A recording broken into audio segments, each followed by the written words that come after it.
तब तो बेचारा भाग जाएगा। अब अगर जरूरत से ज्यादा कमजोर हुआ तो आपसे लड़वा छूने ना आप को दे देगा। ये इसलिए बना था ये संस्कार कि अगर वर कहीं मंदबुद्धि हो तो यही उसकी पोल खुल जाए और कन्या की जिंदगी बर्बाद होने से वर उस परीक्षा को भी पास कर गए। ये हमारे संस्कार है। बताइए जहां आप समय दे रहे थे, बड़ा लंबा समय दिए, वहां इस तरीके की कोई परीक्षा हुई कि आपकी कन्या की जिंदगी बचाने की कोई परीक्षा थी?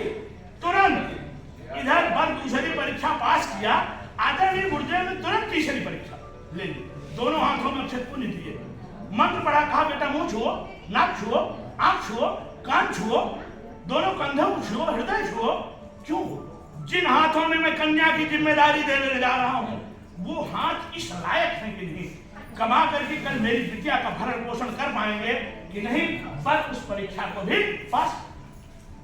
तुरंत पूज्य गुरुदेव ने चौथी परीक्षा कर दी, 1 सेकंड में तुरंत एक सिक्का रखा, सिक्के पर घास रखा और वर को पकड़ा दिया, कन्या के पिता को पकड़ा दिया और कुछ मंत्र पढ़ा, वर से कहा बेटा तोड़ के फेंक दो। सामान्य दृष्टि से देखें तो इस मंडप में घास तोड़वाने का कोई प्रयोजन आपको समझ में नहीं आएगा, क्या जरूरत है, निहायत बेवकूफी दिखेगी, लेकिन इसका बहुत खास पौराणिक निमित्त है। पौराणिक प्रसंग देता हूं। मर्यादा पुरुषोत्तम भगवान श्री राम मैया लक्ष्मण भाई, मैया सीता भाई लक्ष्मण के साथ जंगल में है। उसी समय शूर्पणखा नाम की राक्षसी प्रवेश करती है, भगवान से प्रणय निवेदन करती है कि आपसे सुंदर वर इस संसार में नहीं, लेकिन आगे कहती है मुझसे सुंदर नारी भी नहीं। जो वो कहती है मुझसे सुंदर नारी नहीं, मर्यादा पुरुषोत्तम भगवान श्री राम को 44,000 वोल्ट का करंट लगता है, क्योंकि विवाह कन्या का होता है, कुंवारी का होता है, औरत या नारी का विवाह नहीं। उनको तुरंत लगता है कि धोखा है। योग बल से देखते हैं तो उनको पता चल जाता है कि ये रावण की बहन शूर्पणखा है, जिसके पति को रावण ने मार दिया है। आज ये पति वियोग में उन्होंने कहा मैं इंगेज हूं, वो देखो सीता की तरफ दिखा, कहा मैं इंगेज हूं, वो देखो मेरी अर्धांगिनी है। वो छोटा वाला खाली, अब क्यों खाली है? क्योंकि जितनी तुम कुंवारी हो उतने वो कुंवारा है। तुम पति वियोग में हो, वो उर्मिला को छोड़ करके पत्नी वियोग में है, जितनी तुम कुंवारी हो उतने वो कुंवारा। इसलिए जोड़ी बड़ी अच्छी रहेगी। जो वहां जाती है तो कहते हैं मैं नौकर, मालिक बढ़ के भेजे, कई चक्कर दौड़ाई जाती है। जब दौड़ाई जाती है तो सीधे सीधे लक्ष्मण से जवाब मांगती है। लक्ष्मण ने जो जवाब दिया वही संस्कृति का कारण और निमित्त है। लक्ष्मण कहा तो ही सो बरई जे तृण तोर लाज परिहरई। लक्ष्मण ने कहा ऐ सुंदरी, तुम्हारा वर्ण वही कर सकता है जो घास को तोड़ करके तुम्हारी आजीवन लाज बचाने का संकल्प।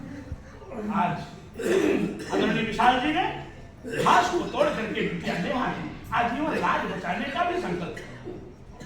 इसके बाद आदरणीय मंगला प्रसाद जी संतुष्ट, तुरंत कन्यादान का क्रम चालू। और उधर कन्यादान का क्रम चालू हुआ नहीं कि अगली परीक्षा माताओं की तरफ। बड़ा सुंदर आज परीक्षा हुई, बहुत दिन के बाद देखने को मिला, बहुत दिन बाद गाली गाने की परंपरा। आखिर क्या जरूरत है गाली गाने की? बहुत दिन बाद गाली भी सुनने को मिला। लेकिन हम एक बात देखते हैं, माताएं खाई नहीं थी बेचारी, कम खाई थी, कम गाली दे पाई। अभी भैया मास्टर साहब, हम एक शादी में, आदरणीय वकील साहब, एक शादी में रीवा गए थे। नहीं आ रहा, बता रहे हैं। अभी हम रीवा में गए थे, ऐसी गाली दी हमको भूलबे नहीं करती है, विवाह में याद आ जाता।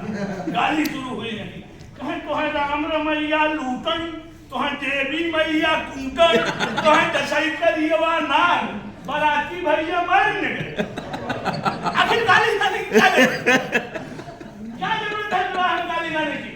इसका भी बड़ा खास कारण और निमित्त है। कन्या पक्ष की माताओं को लगता है कि कहीं पुरुष वर्ग जल्दबाजी तो नहीं कर रहा, कन्यादान करने जा रहा है, मेरे कन्या के ऊपर आज तक कोई जिम्मेदारी नहीं। नए परिवार नए परिवेश में जा रही है, जिम्मेदारियों का बोझ बढ़ेगा, छोटी बड़ी गलती हो सकती है। इसलिए परिवार के धैर्य और संयम की परीक्षा लेने जा कि कितने संयमी हैं, कितना बर्दाश्त कर सकते हैं। अगर आज गाली बर्दाश्त करिए तो कल मेरी कन्या की छोटी बड़ी गलतियां भी बर्दाश्त। वर पक्ष, पूरा संपूर्ण वर पक्ष उस परीक्षा को भी डिक्टेंशन मार्क के साथ पास किया। 75% बदले हम दुल्हन गाज है ना। इसके बाद तुरंत कन्यादान शुरू। कन्यादान करते समय आदरणीय गुरुदेव ने एक बड़ी लंबी रजिस्ट्री करा दी। वकील साहब, आप वकील होते हुए भी उस रजिस्ट्री पर दस्तखत कर दी। आपको पता है क्या क्या लिख दिए वकील साहब? कन्या पक्ष के वकील ने कहा, यह तया धर्म चर्तव्यासो अन्यास धर्मे च अर्थे च कामे च त्वयं नाथ कर्तव्य। आपने 3 बार कह दिया नाथ चला, दस्तखत कर दिया।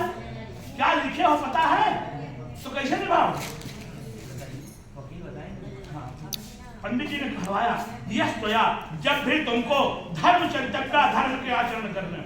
एक के पक्ष साइन किए या दोनों पक्ष साइन करे हाँ रजिस्ट्री हो। हाँ जब आप सहमति देगा तब हम लिख दें। हाँ तो यह तया जब भी तुमको धर्म चर्तव्य धर्म के आचरण करने हो तो 3 ऐसी परिस्थितियां होंगी जो अनया सह दूसरे के साथ नाथ चर्तव्य, वो आचरण दूसरे के साथ नहीं करेंगे।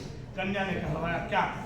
धर्मे च धर्म, आज आपने हवन अकेले किया है, आइंदा बर्दाश्त नहीं होगा। जब भी धर्म करना होगा तो मुझे साथ रखना। पहली चीज आपने 3 बार दस्तखत किया। दूसरे अर्थे च, अर्थ माने धन। पूज्य गुरुदेव ने काफी वरीयता दी, असली बात नहीं कही। आयम बेम धन धनादि काने, माने जितना कमाएंगे सारी जानकारी मुझे दे दे। वही नहीं, कन्या बहुत खतरनाक कहती है। पूज्य गुरुदेव ने